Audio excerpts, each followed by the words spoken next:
La crisis económica es una crisis básicamente de los mercados financieros, es una crisis de la avaricia, ¿eh? Por tanto, yo creo que la causalidad, que es algo que pelillos a la mar, a ver si se nos olvida, y ahora tienen la culpa los trabajadores y aquí no pasa nada y seguimos inyectando dinero a los bancos, yo creo que es muy importante de tener presente, porque la causalidad es lo que luego nos va a permitir aportar o no soluciones, ¿eh? Por tanto, el origen no son los trabajadores, el origen no son los salarios, el origen no es que las mujeres estamos entrando en mercado de trabajo y queremos la igualdad, el origen es una crisis económica y financiera. Yo creo que nosotros tenemos que intentar también fortalecer nuestro discurso en lo que ha sido nuestra historia, que yo creo que es parte de la riqueza que nosotros tenemos, o la riqueza fundamental que nosotros tenemos. Y este discurso es un discurso que tiene que hablar del salario, es un discurso que tiene que hablar de los tiempos de trabajo, que es el origen del derecho al trabajo, es un discurso que tiene que hablar del trabajo de las mujeres, es un discurso que tiene que hablar del trabajo de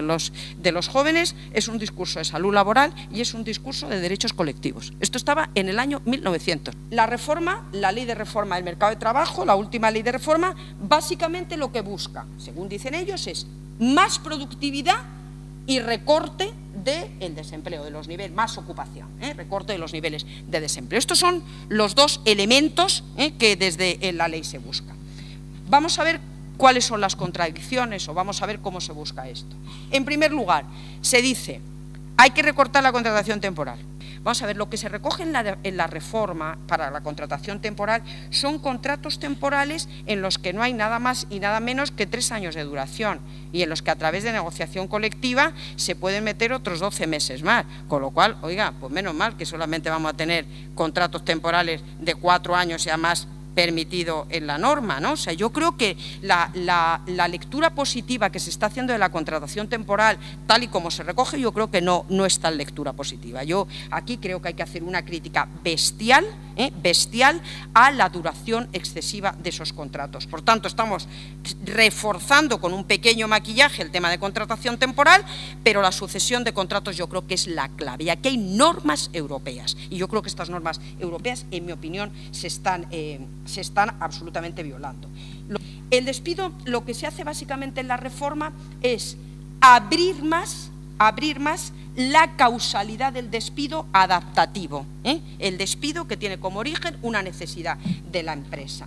Y se aplica algo que yo creo que directamente, bueno, nosotros haremos lo que podamos desde la universidad, pero yo creo que directamente no se puede aplicar, que es el tema de prevención, prevención de una posible crisis en la empresa.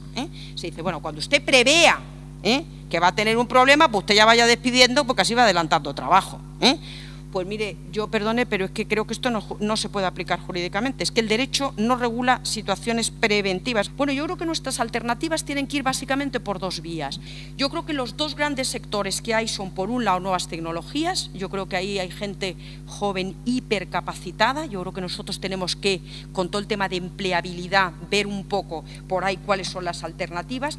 Y dentro de estos yacimientos también de empleo alternativo, yo creo que todo el tema de empleos verdes. O sea, yo creo que todo el tema de ecología nos va a servir también para intentar tener un debate con la gente más joven. I fer el reconeixement que us mereixeu.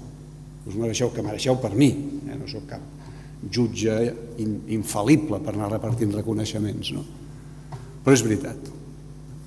I és una societat... Jo crec molt en el valor de les institucions, no? Perquè, en definitiva, els governs canvien, els que manen en un lloc també, les institucions continuen. I les institucions han de tenir la força d'acollir a tots. No us dic, imagineu-vos el govern, no? I el que és la institució de la Generalitat. I vosaltres ens heu ajudat a institucionalitzar el país. Es una historia de esperanza. Yo creo que para tener esperanza lo único que hay que hacer es mirar al que tienes al lado, ¿no? Y el que tienes al lado está haciendo lo mismo que tú. Entonces, yo querría terminar esto, poner la transparencia, porque para eso lo hemos hecho, pero diciendo es que desde la universidad o desde la gente que trabajamos en la universidad, con todo lo mal que se os ha tratado a los sindicatos todos estos días, pues yo os quiero dar las gracias, porque desde luego los sindicatos sois la esperanza, sois una esperanza. Gracias.